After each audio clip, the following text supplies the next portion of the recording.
Hello, Flawless family. Today I'm excited to be joined by Dr. Sheila Ohlsson Walker. Now, Dr. Walker is a former professional tennis player and is now a senior scientist at the Institute for Applied Research and Youth Development at Tufts University, as well as a visiting assistant professor at the Hopkins University School of Education. So, thank you for joining us here today, Sheila. It's my pleasure to be here. Thanks for inviting me. Of course. So our first question, like what we like to ask at Flawless, is a check-in. So I just want to ask, how are you really, truly doing right now? How am I really, truly doing right now? That's a lovely question, first of all. I'm doing very well. I'm doing very well. I have leaned into this COVID period of time to really double down on my writing skills, which have given me, I think, a concrete body of work that I didn't have beforehand in this translational science arena, science meets story, and really feeling very mission driven, and that the timing is good to move the ball forward in this area that I know we'll talk about in a little bit, youth sports, and science of learning and development, and coaches and relationships and human malleability and the potential for our kids. So I'm feeling good. I feel grateful also to be in Colorado, where we can be out exercising and doing something active every day. I've got my husband and I have 3 teenage boys. So, exercise and being outside and being able to move our bodies is key to health and well-being, as you know, too, as an athlete. Awesome. I'm glad to hear that you're doing well. And so kind of what got us, the opportunity to speak here today is that we both know someone who actually connected us to each other, and that being our Flawless Advisory Board member, Dr. Mark Brackett. So just tell us about, your relationship with him and how you two got acquainted. Mark and I met each other several years ago at a mindfulness symposium that was put on by UVA, by the Contemplative Sciences Group. And I was at Johns Hopkins Bloomberg School of Public Health at the time, focused on the biological embedding of stress. I'm a behavioral geneticist. My work focuses on nature, nurture, and behavior. That was my doctoral study. I worked on the twins early development study over in London that Robert Floman runs. But I was at Bloomberg studying stress and equally or more important, resilience, and how we can heal and build capacity in the face of stress. And so this mindfulness symposium was where I first met Mark, who has since become a very good friend and is involved on the whole child coaching initiative that I'm laser focused on right now. We've just actually written a module together for the United States Tennis Association for coaches on emotional intelligence for coaches. So he's a friend and he's a wonderful partner. Yeah, that's awesome. I mean, we definitely love Dr. Brackett over here. I've been What's not to love? Exactly. He's just full of wisdom and full of laughs. So definitely glad he was able to connect us too. And I love hearing a little bit about what you're working on with him.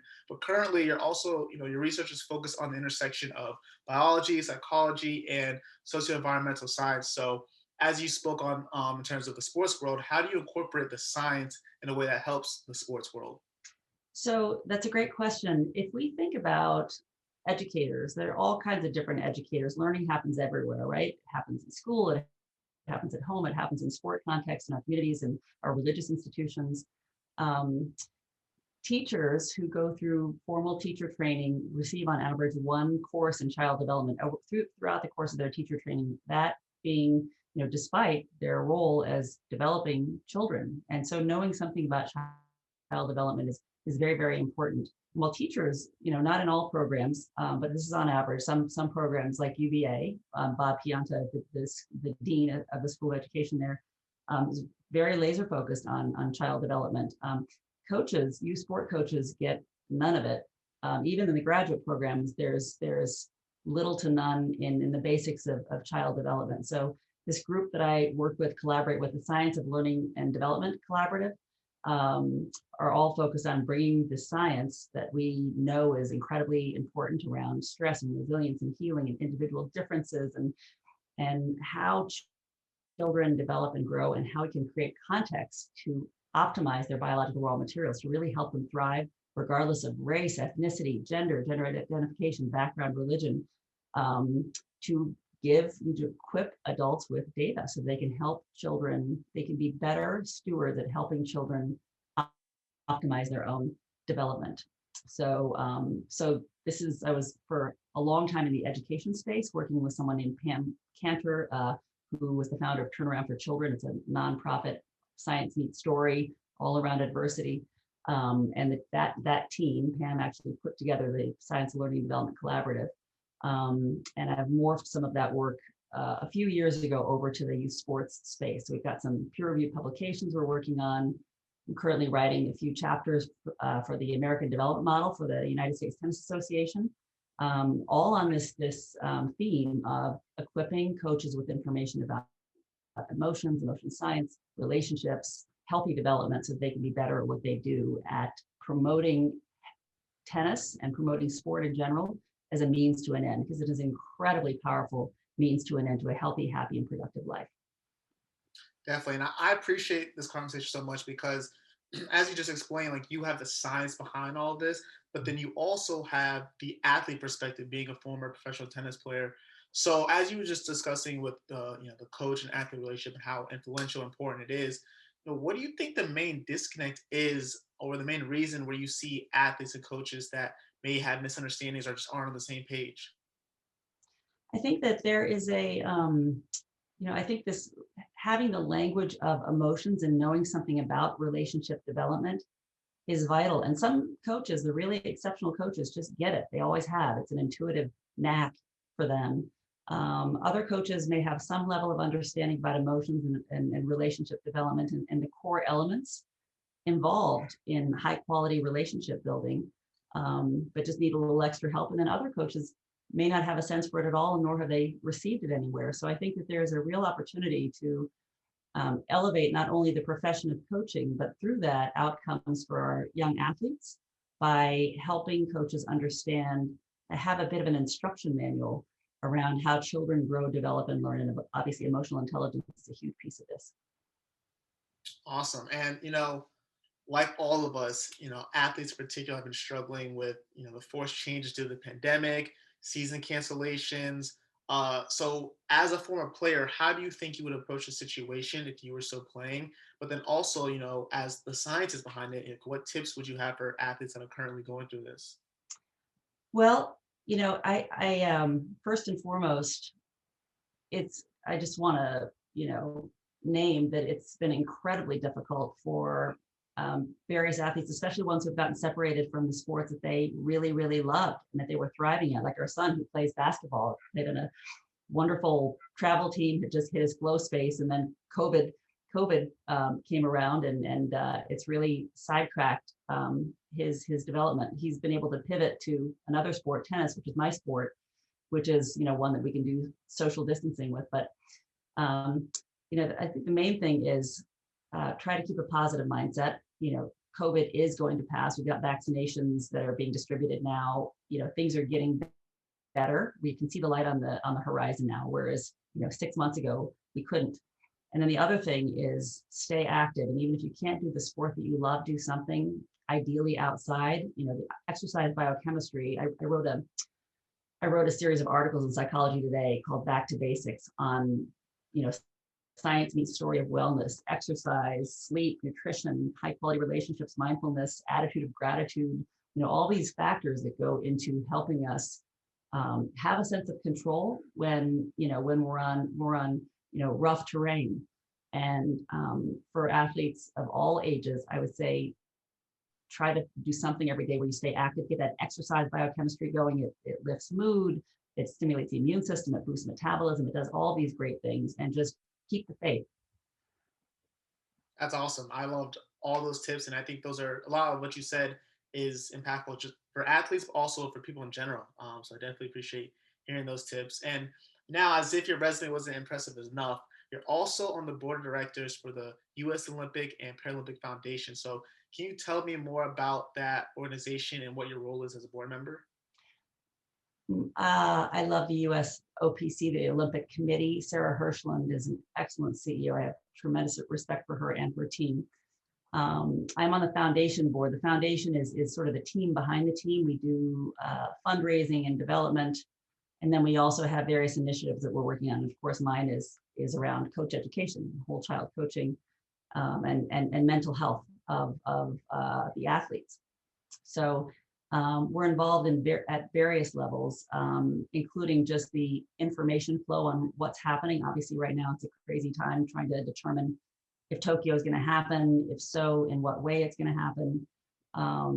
But there are a group of fantastic individuals who love sports and all the things that it can do, that support in their own way, through subcommittees or working groups, different elements of really trying to support our athletes in being the very best that they can be and showing up on the world stage. And part of this also is a stated goal of the USOPC, really for the first time, lending the brand to grassroots youth sports development and talking in a concrete way about how they can raise the game for all kids. Because sports is in chaos right now, and USOPC realizes that they're the big brand in the industry, and they really want to lean their muscle into helping in whatever way that they can. So that's the USOPC and USOPF, and that's how I play a role.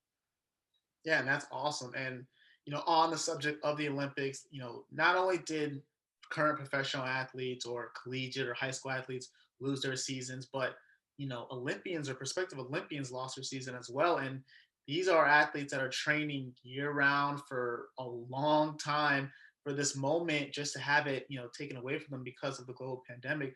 So, I don't know if you want to speak to what type of a loss that is for those athletes, and what advice do you have for those athletes as you said, Tokyo's in limbo right now. We don't know what's going to happen. Just any words of advice for them in particular.